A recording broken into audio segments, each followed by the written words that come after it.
Observational learning theory. Importance of Pavlov's work.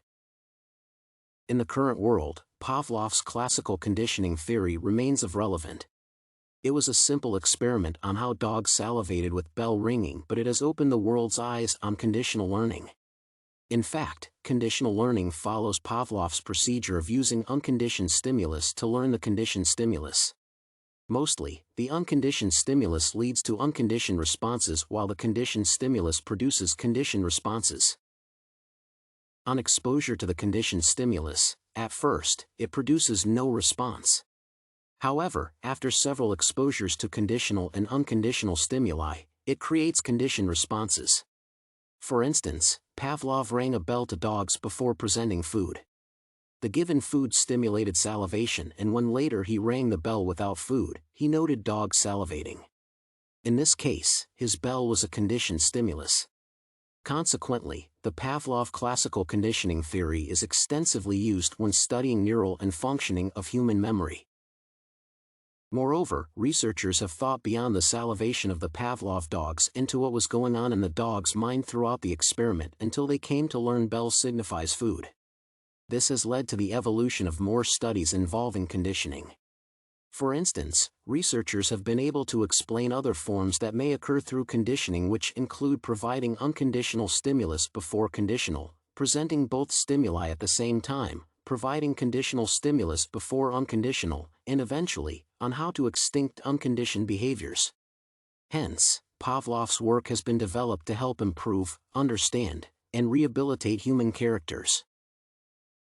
Lastly, Pavlov's classical conditioning theory enabled the study of human behaviors.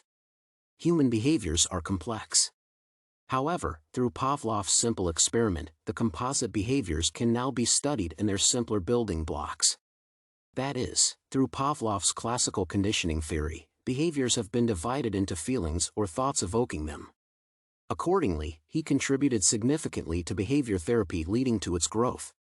Actually, from Pavlov's work, the behaviorists can learn how the environment influences the behaviors of individuals. Moreover, his work helps them understand that people behave the way they do because of exposure to the environment and personal characteristics. Bandura's learning type. On the other hand, according to Mayers, Albert Bandura developed a social learning theory that later was renamed social cognitive theory. Moreover, Mayers explains how social learning theory came to elaborate human learning. In reality, social learning theory was because of doubts over whether all learning occurs through direct reinforcement. Conversely, the theory argues that some learning forms occur through observing other people doing their chores. For instance, it is through studying what others are doing that an individual gets a glimpse of the new behavior and altitude. He therefore stores the observations for later use. Moreover, Mayers noted that the internal mental states of an individual play an important role in this observational learning. Unlike reinforcement learning, which is influenced by environmental factors, observational learning is influenced by internal stimulations like rewards. Hence, from social learning theory, pride and internal satisfaction are significant in the learning process. He also noted how learning does not necessarily cause a change in behaviors. That is, people can learn new things and fail to portray them.